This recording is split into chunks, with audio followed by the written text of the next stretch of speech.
श्री हरिवंश श्री राधे राधे। मैं कृष्ण प्रियदासी। तो आज के इस वीडियो में हम ये कुछ प्रूफ्स देंगे, कुछ प्रमाण देंगे कि राधा रानी काल्पनिक नहीं है। तो मुझे बोलने में भी बुरा लगता है, बुरा क्या, थोड़ा सा मुझे गुस्सा आ जाता है जब कोई बोलता है कि राधा रानी काल्पनिक है।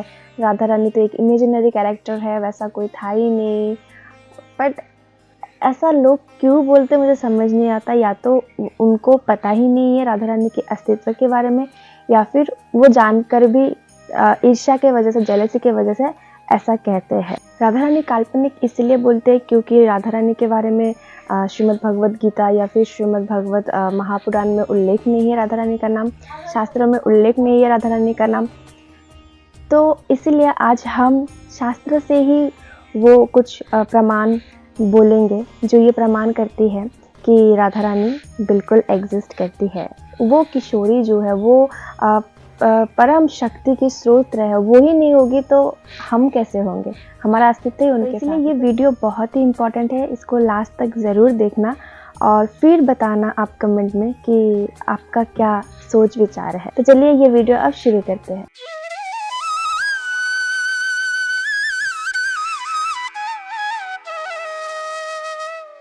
तो इस वीडियो में हम स्पेशली 3 प्रमाण दर्शाएंगे।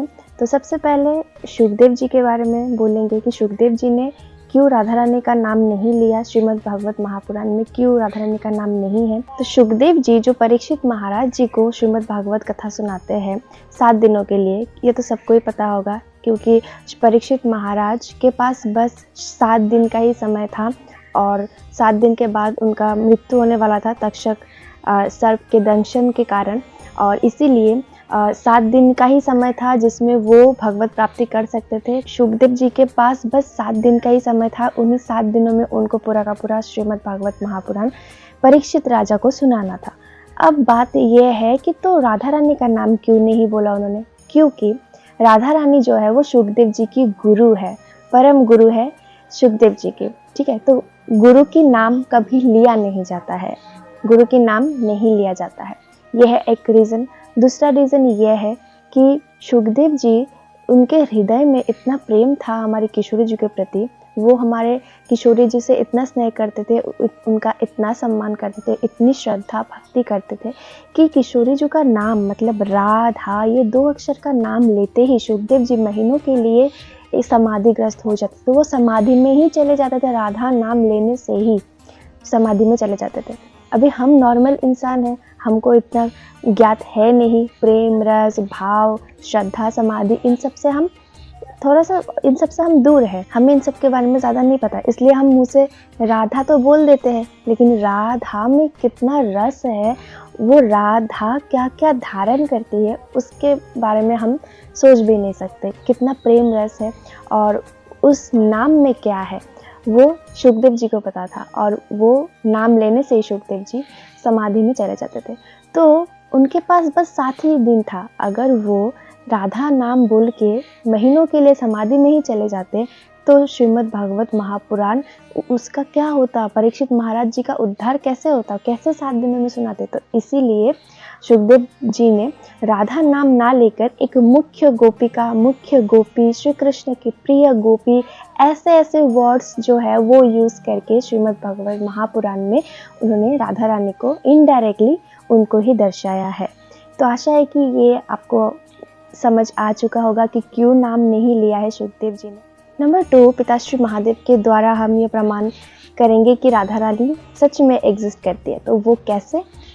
श्री राधा कृपा कटाक्ष स्तोत्रम, जो स्वयं पिताश्री महादेव के द्वारा रचित है और हमारे माता पार्वती के द्वारा गायन किया गया है। तो श्री राधा कृपा कटाक्ष जो है वो उस पूरे स्तोत्रम में हमारे पिताश्री महादेव जी ने श्री राधा रानी का वर्णन किया है, उनकी महिमा का वर्णन, उनके रूप का वर्णन, उनके एक भक्ति रस प्रेम का वर्णन किया है।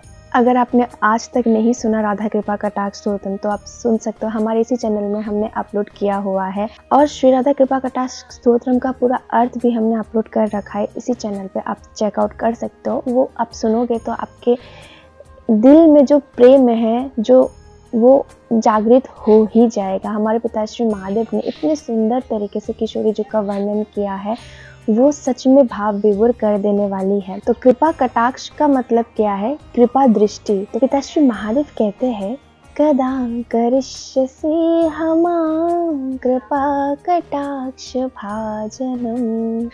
हे माँ, कब आप अपनी कृपा दृष्टि से मुझे कृतार्थ करोगी। ये जो लाइन है, ये हर एक पंक्ति में श्री राधा कृपा कटाक्ष स्तोत्र में जितना भी पद है, हर एक पद में ये वाला कॉमन लाइन है। तो इसमें कहते हैं कि हे माँ, कब आप अपनी कृपा दृष्टि से मुझे कृतार्थ करोगी। स्वयं पिताश्री महादेव जी राधा रानी से ये प्रार्थना कर रहे हैं कि आप कब मुझे अपनी कृपा दृष्टि से कृतार्थ करोगी। तो जो जो महादेव के भक्त है या फिर जो जो महादेव जी को मानते हैं, वो निश्चय वो तो कम से कम ये नहीं कहेंगे कि हमारी राधा रानी काल्पनिक है। और अगर उन्होंने भी ये कह दिया तो और मेरा बोलने लायक और कुछ है ही नहीं। वो आपकी दुर्भाग्य है कि आप राधा रानी को समझने की कभी अपने कोशिश ही नहीं किया है। और वैसे भी उनको समझना पॉसिबल तो है नहीं, लेकिन उनके अस्तित्व को स्वीकारना ये तो पॉसिबल है। तो स्वयं कालों के काल महाकाल जो है, वो भी हमारी किशोरी जी से कृपा दृष्टि की प्रार्थना कर रहे हैं। तो इसी से प्रमाण होता है कि हमारी किशोरी जी काल्पनिक नहीं है, हो ही नहीं सकती।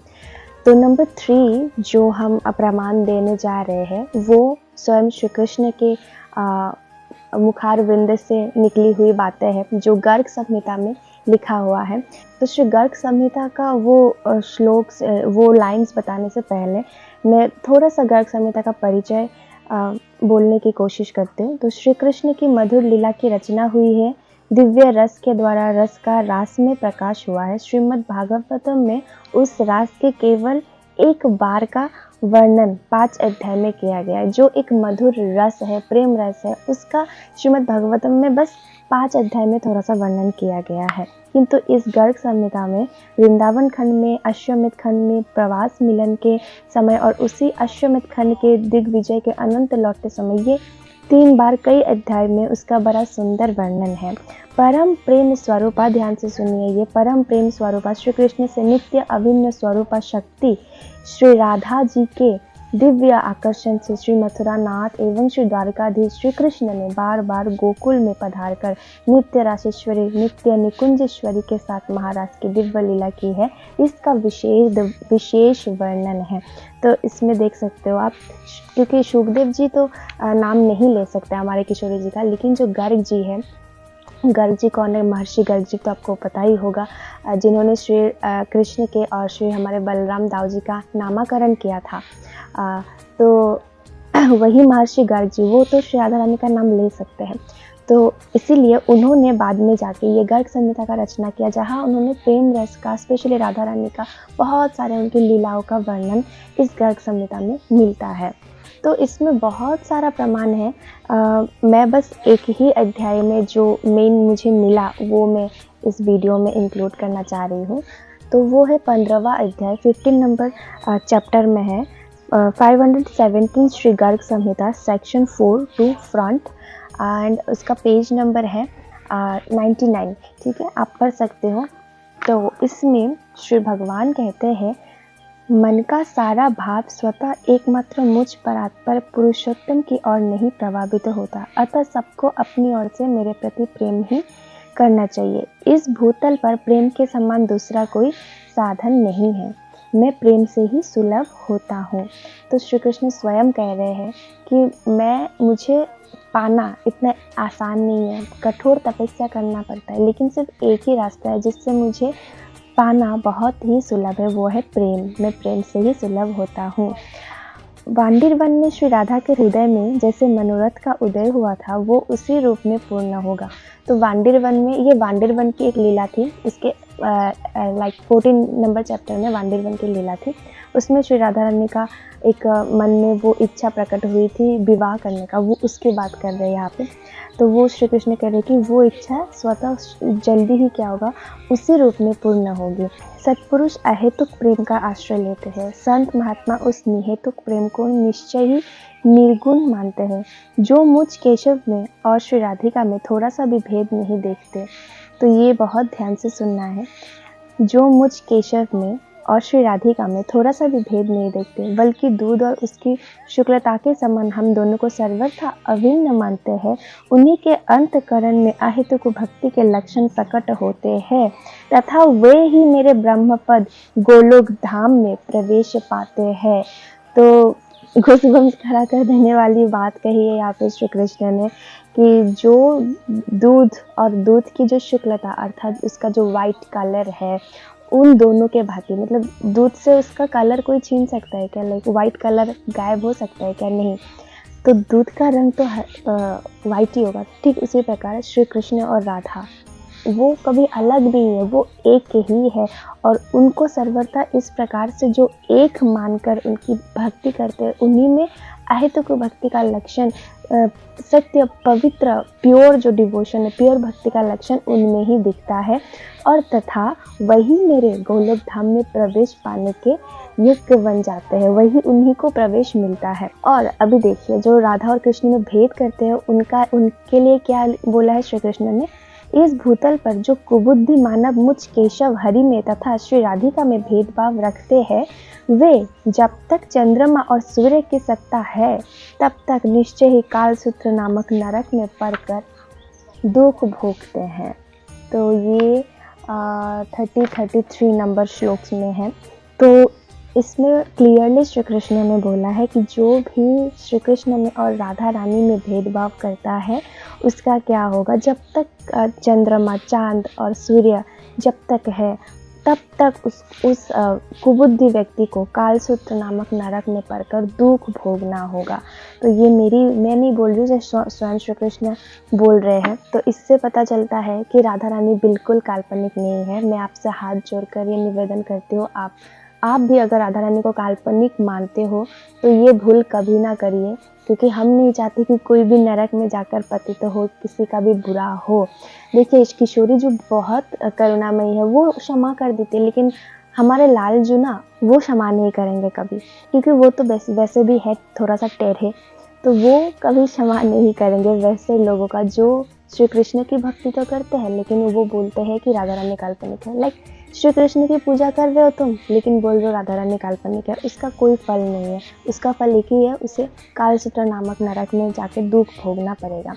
जैसे फॉर एग्जाम्पल कोई दूध तो पी रहा है लेकिन बोल रहा है कि ये दूध वाइट कलर का नहीं है, ये कुछ और कलर का है, या फिर इसका कोई कलर नहीं है, ये कलरलेस है, तो वो तो क्या हो गया, मूर्खता वाली बात हो गई ना। तो आशा है कि आप और कभी भी हमारे किशोरी जी को काल्पनिक नहीं बोलोगे, और जो लोग बोलते हैं उनके साथ ये वीडियो ज़रूर से शेयर कर देना। बहुत दिनों से मेरा मन था कि मैं ये वीडियो बनाऊं, क्योंकि मेरा दिमाग सच में गर्म हो जाता है, मन करता है मुक्का मार दूँ जो बोलता है किशोरी जो काल्पनिक है। क्योंकि किशोरी जो हमारी जान है, हमारी जीवन है, हमारी हर सब कुछ मैं बयान नहीं कर सकती। किशोरी जो हमारे लिए क्या है वही सब कुछ है। तो उनके अस्तित्व को लेकर अगर उंगली उठाई जाए तो मेरा दिमाग गर्म हो जाता है।